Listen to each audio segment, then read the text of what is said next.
Welcome to special debate నేను చక్రి. ఒకరిది పెత్తనం కోసం పంతం, మరొకరిది ఉనికి పోరాటం. చమురు అమ్ముకోలేక దాచుకోలేక ఇరాన్ విలువిలలాడుతోంది. పీత కష్టాలు పీతవన్నట్లుగా యుద్ధంతో ప్రపంచమంతా చమురు కోసం మల్లాడుతోంది. టెహ్రాన్ మాత్రం చమురును ఏం చేయాలో తెలియక తలలు పట్టుకుంటోంది. అమెరికా దిగ్బంధనం హర్ముజ్ జలసంధి మూసివేత్తోటి సతమతమవుతుంది. బయటకు తీసిన చమురును ఎగుమతి చేసే మార్గం లేకుండా పోయింది. దీంతో అందరి దృష్టి చర్చలపైన పడింది. డొనాల్డ్ ట్రంప్ ఏం నిర్ణయం తీసుకుంటారు? టెహ్రాన్ పాలకులు ఎలాంటి షరతులకు తలొగ్గుతారు? ఇరు దేశాలు పరస్పరం అంగీకరించే అంశాలేంటి? తేడా వస్తే యుద్ధమేపై ఇవాటి స్పెషల్ డిబేట్. ఖతార్ చర్చలు ఇరాన్లో హీటెక్కిస్తున్నాయి. దోహా వేదికగా అగ్రరాజ్యం చేస్తున్న మంత్రాలు మంటలు పుట్టిస్తున్నాయి. డైరెక్ట్గా వాషింగ్టన్ పెద్దలకు స్ట్రాంగ్ వార్నింగ్ ఇచ్చింది ఇరాన్. తాము దౌత్యపరమైన శాంతి చర్చలకు కట్టుబడి ఉన్నామని, ఒకవేళ చర్చలు విఫలమైతే భారీ మూల్యం తప్పదంటూ హెచ్చరించాయి. ఇచ్చిన మాట తప్పితే యుద్ధం తథ్యమని ఇరాన్ స్పీకర్ మహమ్మద్ బఘేర్ స్పష్టం చేశారు.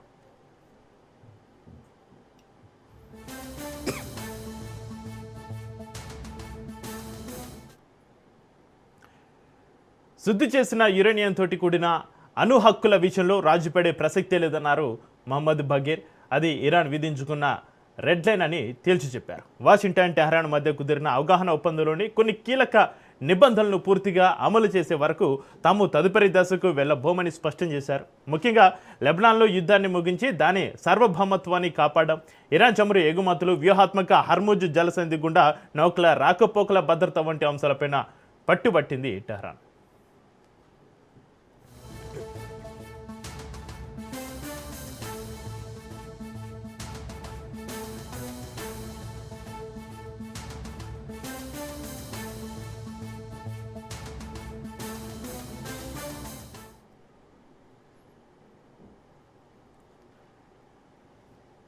అమెరికా ఇరాన్ మధ్య దోహాలో కీలక సమావేశం జరిగింది. సానుకూల వాతావరణంలో చర్చలు ముగిసినట్లుగా ఖతార్ విదేశాంగ శాఖ ప్రతినిధి మాజిద్ అల్ అన్సారీ ప్రకటించారు. ఇరు దేశాల నేతలు 14 అంశాల ఇస్లామాబాద్ ఒప్పందం అమలుపైన దృష్టి సారించారు. ఒప్పంద ఉల్లంఘనలను ఎప్పటికప్పుడు పర్యవేక్షించడానికి సరికొత్త ఎమర్జెన్సీ కమ్యూనికేషన్ ఛానల్ ఏర్పాటుకు ఇరుపక్షాలు అంగీకరించాయి. అలాగే ఖతార్ బ్యాంకుల్లో స్తంభించిన $6 బిలియన్ నిధుల విడుదల, వ్యూహాత్మక ప్రాంతమైన హర్ముజ్ జలసంధి భద్రత, లెబనాన్ అంతర్గత పరిస్థితులపైన చర్చించాయి.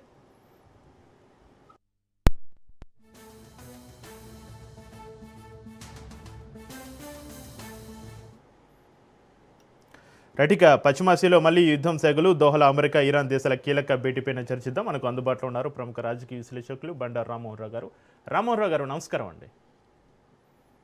నమస్కారం, చెప్పండి. నమస్కారం అండి.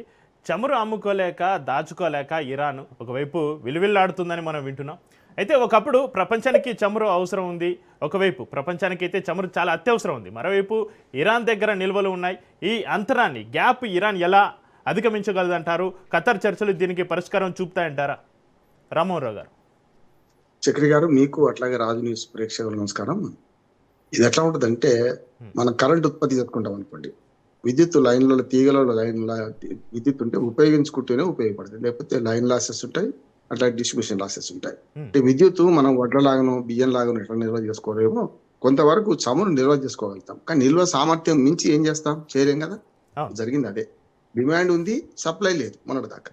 ఇప్పుడు సప్లై ఉంది, డిమాండ్ లేదా? డిమాండ్ ఉంది, కానీ పోయే మార్గం మూసుకుపోయింది. సమస్య ఎక్కడ వచ్చింది? యాక్చువల్గా డిమాండ్ ఉంది, సప్లై ఉంది, కానీ సప్లైకి తగ్గ డిమాండ్కి తగ్గట్టు మధ్యన వారధి ఏదైతుందో హర్ముజ్ జలసంధి మూసివేయడం వల్ల వచ్చిన సమస్య ఇది.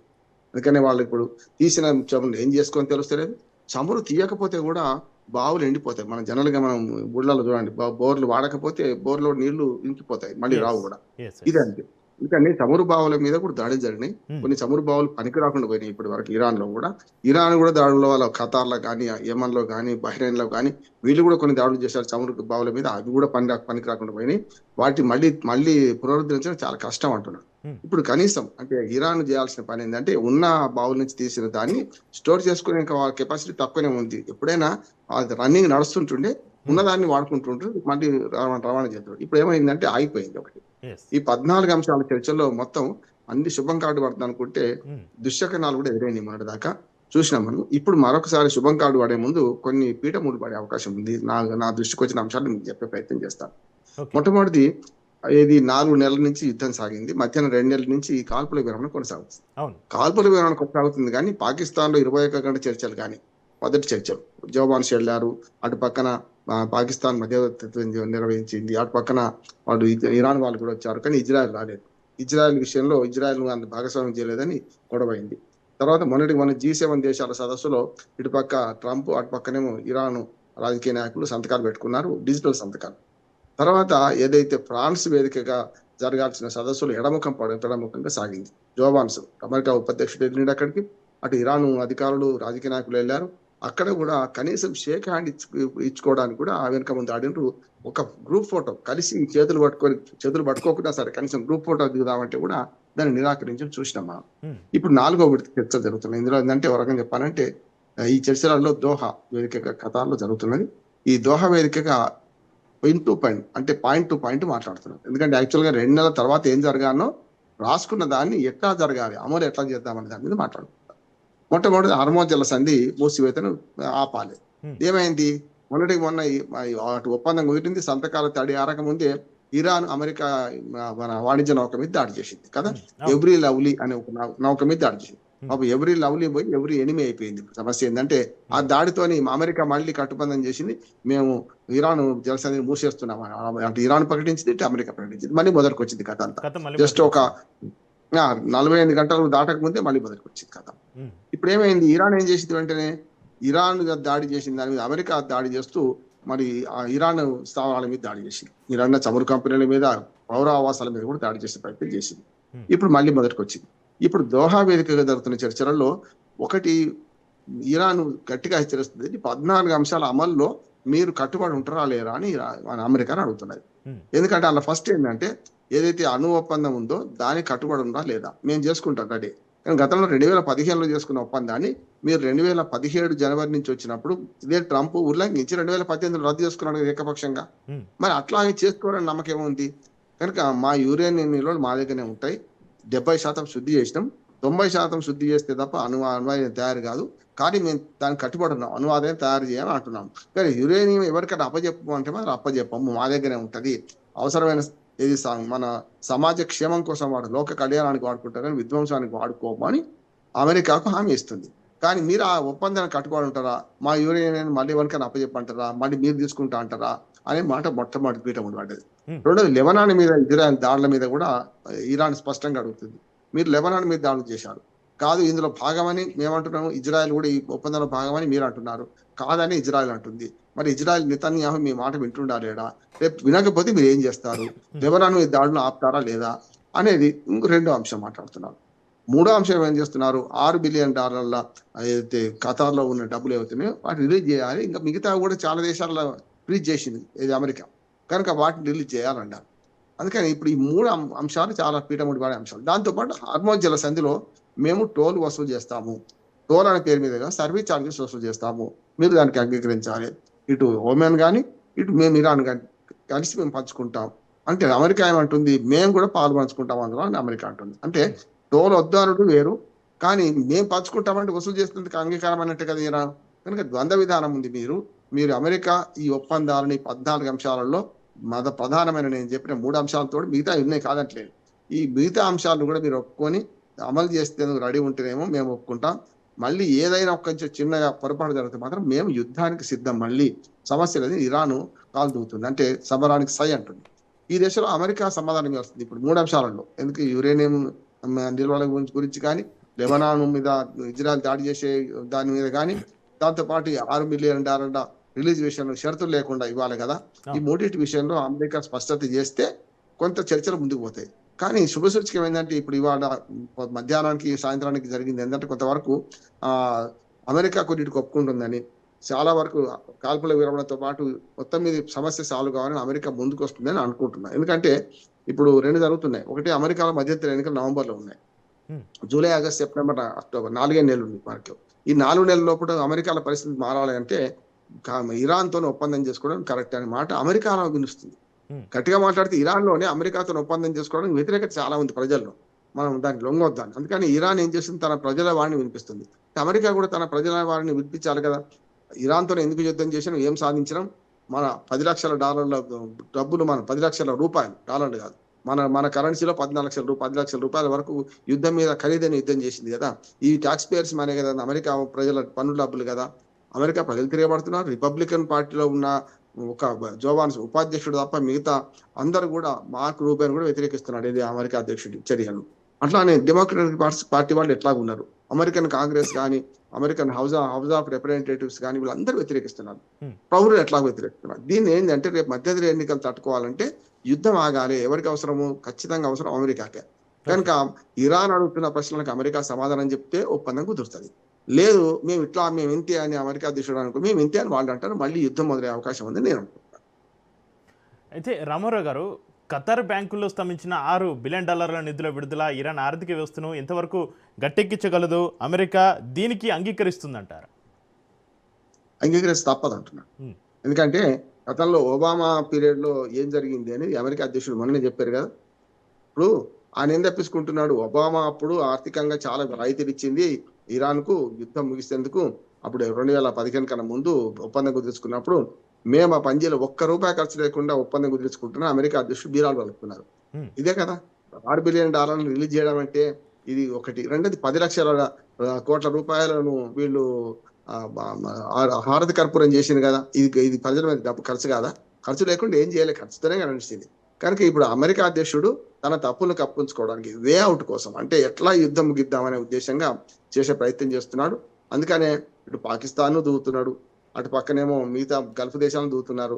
చివరికి రష్యా అధ్యక్షుడికి కూడా ఫోన్ కాల్ చేసి ఇది ఎట్లా ముగించే ప్రయత్నం చేద్దాం, దయచేసి మాకు సహకరించండి అని రష్యా అధ్యక్షుడికి మొరబెట్టుకున్నాడు. చైనాలో పర్యటించి అవమానం పాలైనా సరే చైనా అవమానానికి భారత్ మన మంచి మిత్రుడని మన మోడీని కలుపుకుంటున్నాడు. ఇవన్నీ చేస్తున్నాడు. అంటే ఇప్పుడు అమెరికా అధ్యక్షుడు రోజుకో మాట పూటకో మాట మార్చడం వల్ల వస్తున్న సమస్య. అందుకని అమెరికాను ఎందుకు నమ్ముతలేదు ఇరాన్ అంటే, గతంలో 2025లో 12వ యుద్ధం చేసినప్పుడు అమెరికా ఒప్పందం కుదుర్చుకుంది కదా, మీ తెరువు మేము రావన్నది కదా అని ఆల్ ఆఫ్ సడన్ గా మొన్న ఫిబ్రవరి 28, 2026 ఫిబ్రవరి 28 నాడు దాడి చేసి 44 మంది అమెరికా మన ఇరాను చీఫ్ సుప్రీంతో సహా అలీ ఖొమైనీతో సహా 40 మంది చంపేసింది కదా, చూసినాం కదా. ఓ స్కూల్ మీద దాడి చేసింది కదా. ఇవన్నీ దొంగ దెబ్బ తీసింది. కనుక అమెరికా ముందు దొంగ దెబ్బ తీయదని నమ్మకం ఉంది. ఈ ఒప్పందానికి కట్టుబడి ఉంటారా లేదా అని ఇప్పుడు ఇరాను పూర్తి స్థాయిలో ప్రశ్నిస్తుంది. ఒప్పందంలో ఇవన్నీ స్పష్టంగా రాయని అంటుంది. ముఖ్యంగా యురేనియం నిల్వల గురించి మీరు మళ్ళీ మాట్లాడద్దు, 2 ఏళ్ల దాకా ఆలోచించారు, 2 ఏళ్ల తర్వాత ఆలోచించిద్దామంటుంది. అట్లాగే మీరన్న $6 బిలియన్ కాకుండా ఇంకా ప్రపంచవ్యాప్తంగా వేరే నిధులు ఉన్నాయి. ఒక్క ఖతార్లే కాదు, ఇతర దేశాల్లో కూడా నిధులు ఉన్నాయి. మరొక $3-4 బిలియన్ ఉంటాయి. అవి రిలీజ్ చేయాలంటున్నారు. ఇవి రిలీజ్ చేస్తే మాత్రం ఇప్పుడు ఇరాన్ చాలా ఆర్థిక పరిస్థితులు కష్టంగానే ఉంది. అమెరికా కంటే ఎక్కువ లేదు, అమెరికా ఎక్కువ కష్టంలో ఉంది. ఇంకా గట్టిగా మాట్లాడితే అమెరికా ఏం చేసిన డాలర్లు ముద్రించుకుంటది, ప్రపంచవ్యాప్తంగా పంచుతుంది. డాలర్ రారాదు కనుక డాలర్ని ఎట్లా చలామణి చేసుకుంటది.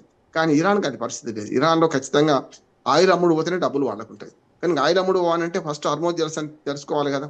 తెలుసుకునే క్రమంలో కొంత పొరపాటు జరిగింది కాదంటలేదు. ఇరానే మొదలు ఈ ఎవ్రీ లవ్లీ నౌక మీద దాడి చేయడం తప్పు అంటున్నాడే. కానీ వాళ్ళ వాదన వాళ్ళకి ఏమంటున్నారంటే, ఎవ్రీ లవ్లీ నౌక మేము సూచించిన మార్గంలో కాకుండా పక్క మార్గం నుంచి పోయింది కనుక మా వాళ్ళు మాకు మన వెపన్స్ కు మనసు ఉండదు కదా, తప్పు మార్గంలో పోతే దాడి చేసింది అంతే. కానీ మేము కావాలని దాడి చేయలేదు వాటి మీద అని వీళ్ళు అంటున్నారు. అసలు అమెరికా ఆ నౌక మీద అమెరికా జెండా లేదు, వేరే దేశ జెండా ఉంది, సింగపూర్దో ఇంకేదో ఉంది అంటున్నారు. కనుక జెండాను చూసి కాదు చేసింది కాదు కదా. మేము నిర్దేశించిన మార్గం ఏంటంటే సీ మైన్స్ ఉన్నాయి కనుక మధ్య నుంచి పొండి, మేము నిర్దేశించిన మార్గం నుంచి పొండి అని మేము షరతు పెట్టాం. అది దాటిపోయింది కనుక మేము దాడి చేసినాం, కావాలని చేయలేదని ఇరాన్ అంటుంది. ఇప్పుడు ఇరాన్ తప్పిదాం అట్టుంటే అంటే తమలపాకు తలుపు చెక్క, తమలపాకుతో ఇరాన్ కొట్టింది, తలుపు చెక్కతో ఇప్పుడు అమెరికా దాడి చేస్తుంది. ఈ దాడిలో ఇరాన్ లోని కొన్ని చౌన్ పావులు నష్టపోయినాయి, పౌర ఆవాసాల మీద దాడి జరిగింది, చూసినాం కదా. కనుక ఇప్పటికైనా సరే ఇరుపక్షాలు ఇప్పుడు దోహా వేదిక, ఖతార్లోని దోహా వేదికగా ఈ పాత కక్షలు మానాలి.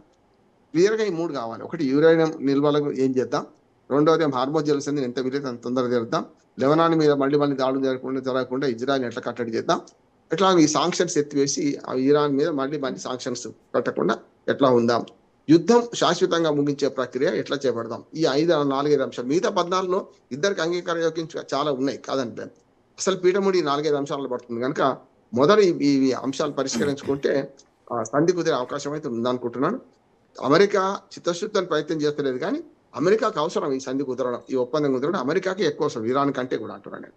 అయితే రామారావు గారు, మీరు చెప్పినట్టుగా అమెరికాకు ఈ యుద్ధం ముగియడం చాలా అత్యవసరం. మీరు చెప్పినట్టుగా ఎట్లే ఇరాన్ ఒకవేళ నమ్మకపోతే అమెరికాని, ఒకవేళ ఈ చర్చలో సఫలం కాకపోతే విఫలమైతే అమెరికా పరిస్థితి ఏంటంటారు?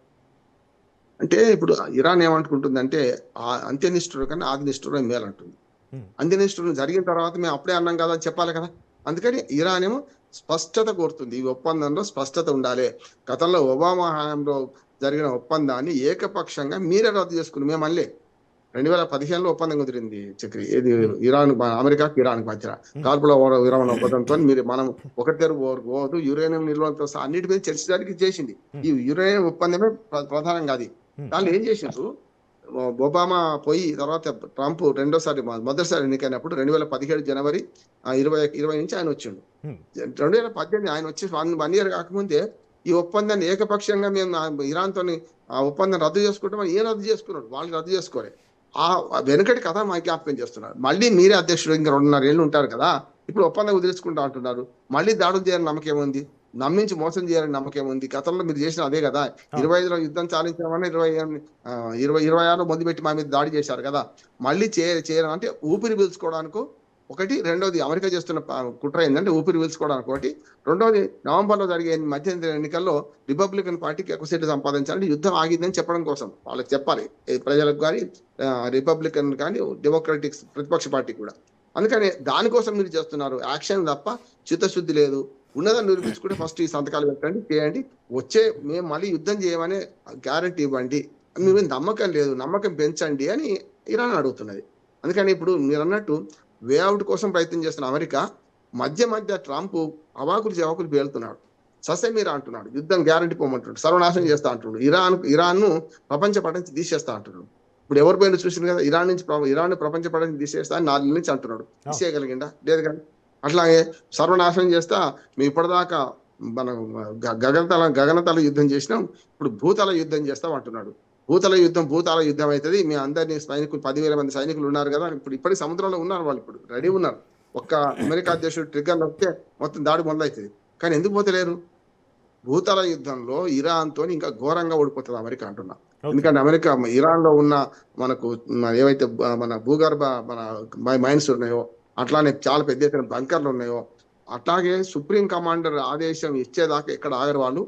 వెంటనే ఎన్జిఆర్సి వాళ్ళైతే పూర్తిగా వాళ్ళ ఒక మిలిటెంట్ గ్రూప్ కనుక దాడులు చేస్తాం, ఈ 10,000 మంది సైనికులు, అమెరికా సైనికులు ఎర్ర సముద్రంలో షార్క్ చేపలకు ఆహారంగా వేస్తామని ఛాలెంజ్ చేసింది ఇరాన్. కానీ ఇరాన్ తన పట్టును సడలించుకోవట్లేదు. అమెరికానే తప్పుడు మాటలు అటు మాట్లాడడం వల్ల వస్తున్న సమస్య. ఈ అంబిగ్విటీ వద్దు, మాకు స్పష్టత ఇవ్వండి అని ఇరాన్ అడగడంలో న్యాయం ఉంది అంటున్నాడు. ఇరాన్ మొండితనంలో న్యాయం ఉంది అంటున్నాడు. అమెరికానే ఒక స్టాండ్ మీద ఉండలేదని వాళ్ళ ఆరోపణ. ఇంకొకటి, అమెరికా కూడా కొన్ని తప్పుడు ఆరోపణలు, తప్పుడు ప్రచారాలు కూడా చేసింది. ఇరాన్ యుద్ధం ముగించమని, చర్చలకు మేము సిద్ధమని చెప్పముందే ఇరాను మా దాడులకు తట్టుకోలేకపోతుంది, చర్చలకు మేము సిద్ధం అని ఇరాన్ ప్రకటిస్తుందని సోషల్ మీడియాలో పోస్టులు పెట్టడం కూడా అమెరికా పైన చాలా విమర్శలు అయితే ఎదుర్కొంటున్నటువంటి పరిస్థితి. ఇది ఎంతవరకు కరెక్ట్ అంటారు? ఖచ్చితంగా ట్రంపే ఏది పడితే అది మాట్లాడుతున్నాడు. అటు చర్చలకు సిద్ధం అంటాడు, మిమ్మల్ని నాశనం చేస్తాం, మేము ప్రపంచ పటం తీసేస్తా అంటాడు. అందుకనే అల్పుడెప్పుడు పలుకు ఆడంబరమును గాను, సజ్జనుండు పలుకు చల్లగాను, కంచు మోగినట్లు కనకాంబ మోగున విశ్వదాభిరామ విమర్శ శతకం ఉంది. అల్పుడు మాట్లాడినట్టే కంచు మోగినట్టే మోగుతున్నాడు ట్రంప్. అటు చర్చలు అనుకుంటే హెచ్చరించక ఉండదు కదా, చర్చలో సామరస్యం ఉండాలి, సానుకూలంగా సామరస్యంగా వెళ్ళాలి. అవును, చర్చలో సఫలం కావాలనుకుంటా. డబ్బాలో రాళ్ళు పెట్టినట్టు గలగల కొడితే లాభం లేదు కదా అంటున్నాడు. అందుకనే చేతగానే వాడికి మాటలు ఎక్కువ వస్తాయి. ఇప్పుడు ఏమైతుంది, అమెరికా అధ్యక్షుడికి అటు ఇంట బయట పెద్ద ఎత్తున సమస్యలు ఎదుర్కొంటున్నాడు. ఇంటనేమో ఈగల మూత, బయట పల్లకి మూత కాదు, బయట కూడా ఈగల మూతే ఉంది. ఇక గట్టిగా మాట్లాడితే బాంబులో పోతుంది బయటకు వచ్చే కగల. అందుకని ఇప్పుడు ఏమవుతుందంటే అమెరికా అధ్యక్షుడు పూర్తిగా అసలు అమెరికా దేశం ఇప్పుడు ట్రంప్ని పక్కన పెట్టండి చక్రి, వియత్నాం నుంచి మొదలుకొని, వియత్నాంలో పలాయనవాదమే కదా, చిన్న దేశంతో కదా. ఆ తర్వాత ఆఫ్ఘనిస్తాన్ లో 2 దశాబ్దాల అక్కడి నుంచి పలాయనవాదమే కదా. అంత ఇరాన్ పక్కన పెడదాం, ఇరాక్ సద్దాం హుస్సేన్ చంపేదాకా వెంబడి పడ్డది కదా. చంపిన తర్వాత కనీసం అక్కడ అణ్వాయుధాలను తెలిసి ఇప్పటిదాకా తెలిసిందా? ఎన్నేళ్ళు అయింది? కనుక ఏ దేశంతో కూడా అమెరికా ప్రత్యక్ష యుద్ధంలో గెలవలేదు ఇప్పటి వరకు. పరోక్ష కుట్రలు అని గెలవగలిగింది. ఆ కుట్రలు అన్ని ఆ దేశంలో అంతర్గత కల్లోలను సృష్టించి చేయగలిగింది. ఉదాహరణకు ఇరాన్లో కూడా ఆ ప్రయత్నం చేసింది. అంతేందుకు అలీ ఖొమైనీ చనిపోగానే అమెరికా అధ్యక్షుడు ట్రంప్ ఒక ప్రకటన చేసిండు, ఇప్పుడైనా సరే మీ ప్రభుత్వాన్ని ధిక్కరించి రోడ్ల మీదకి రండి అని. వచ్చిండ్రు. ఎట్లా వచ్చిండ్రు? మా అధ్యక్షుని చంపుతావరా, ఈ సంగతి ఏందని అలీ ఖొమైనీకి వ్యతిరేకత ఎంత ఉండనో అంత అనుకూలత వచ్చింది. ఇప్పుడు మొన్నటిదాకా అలీ ఖొమైనీ చనిపోక ముందు ఆయన మీద వ్యతిరేకత ఉంటే 20,000 మంది, 15 నుంచి 20,000 మంది పౌరులను చంపింది ఇరాన్. ఏం తక్కువ తిండి.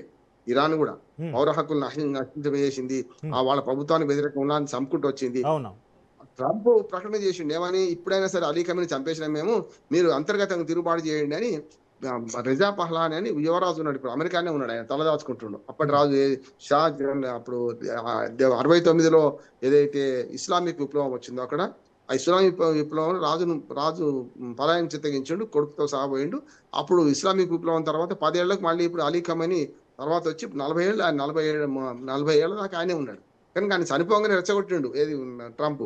కానీ రెచ్చిపోలే. వాళ్ళు ఏమన్నారు, అమెరికా దోషి, మా అధ్యక్షుడిని చంపుతారా, మా సుప్రీంని చంపుతారా అని ఇటు తిరగబడ్డారు. అందుకనే ఇప్పుడు అది కూడా చెల్లలే. అందుకని ఇప్పుడు అమెరికా అధ్యక్షుడికి ఏమైంది, ఎటు పాలు పోతలేదు. అవును. ఇజ్రాయెల్ ఏమో తను చెప్పిన మాట వినడానికి సిద్ధంగా లేదు. డైరెక్ట్ నెతన్యాహు చెప్పిండు కదా, మా సార్వభౌమాధికారం మాకుంటది, మా దేశాన్ని మీరెవడు సమర్థించిన అది అదుపు చేయడానికి, మేము మా నిర్ణయం మేము తీసుకుంటాం. మాకు ఇరాన్ శత్రువు, లెబనాన్ అంతకంటే శత్రువు, లెబనాన్ శత్రువు, లెబనాన్లో ఉన్న హెజ్బుల్లా శత్రువు మాకు. కనుక హెజ్బుల్లా తీవ్రవాదానికి వ్యతిరేకంగా మేము పోరాడుతుంటే మీరు మమ్మల్ని కలవమని ఈ ఒప్పందం కుదిరమని 3 ముక్కలు ఆట ఎందుకు ఆడతారు, మేము మీ ముక్కలు కలవమంటున్నారు. ఇరాన్ అమెరికా మధ్యనే ఈ చర్చలు, ఇరాన్ అమెరికా మధ్యనే ఇది జరుగుతుంది అంటున్నారు. లెబనాన్ పీఠముడి వీడకుండా మేము చర్చలకు కూర్చోమని ఇరాన్ అంటుంది. అందుకనే తలబట్టుకొని కూర్చుంది అమెరికా అధ్యక్షుడు ట్రంపే. కనుక చాత కాకపోతే మాటలు ఎక్కువ వస్తాయి, అదే మాట్లాడుతున్నాడు.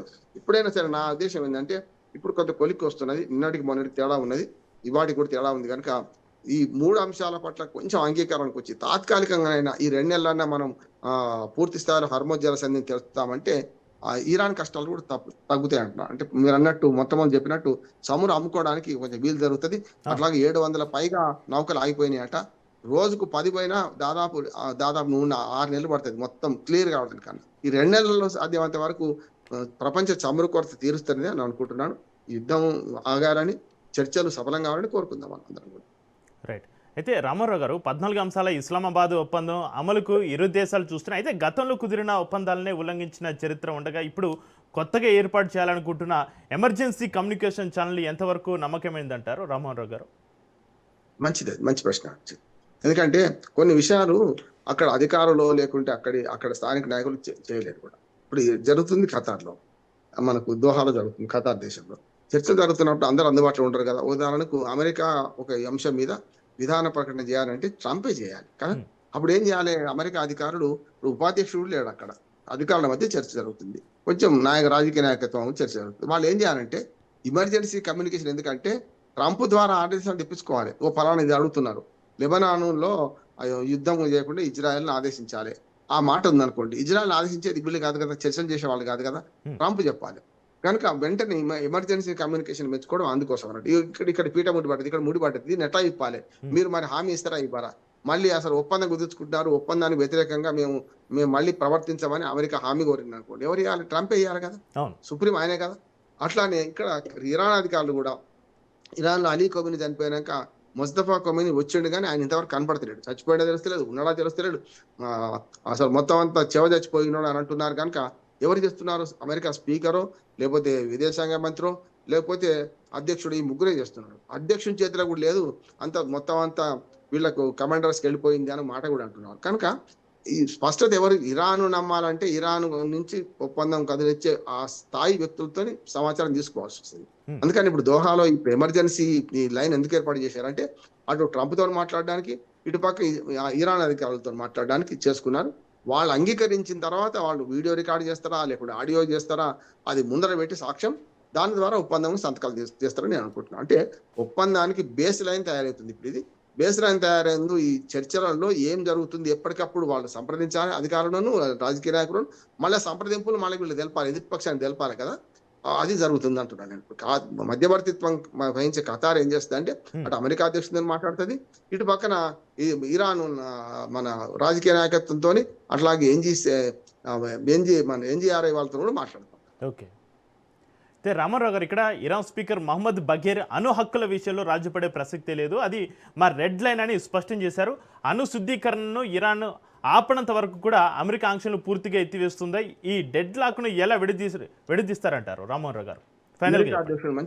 అమెరికా అధ్యక్షుడు మాటల్లో చెప్పాలంటే, ఇప్పుడు దాని గురించి చర్చ వద్దు, అది మీ దగ్గరే ఉండనియండి, 2 నెలల తర్వాత మాట్లాడతా అనుకో కదా. అదే అట్లా అక్కడికి మాత్రం వాయిదా వేస్తే మంచిది. కానీ ఇరాన్ ఏమంటుందంటే 2 నెలల తర్వాత కూడా వద్దు, మా మా అణుశక్తి ఏదైతే 70% యురేనియం మా దగ్గర ఉంచుకుంటాం, కానీ లోక కళ్యాణానికి వాడుకుంటాం అని మాట్లాడుతుంది. దాన్ని ఒప్పుకోవాలి. వాళ్ళు తప్పు చేసారు అనుకోండి వాడకుండా, వేరే దానికి వాడిన అనుకోండి, అప్పుడు వ్యతిరేకించవచ్చు. కానీ మొదలే మీరు హామీ ఇచ్చినా సరే నేను నమ్మను అంటే కష్టమైంది కనుక ఈ ఈ మాట ఇద్దరి మధ్య అంగీకారం అయితే మంచిదే.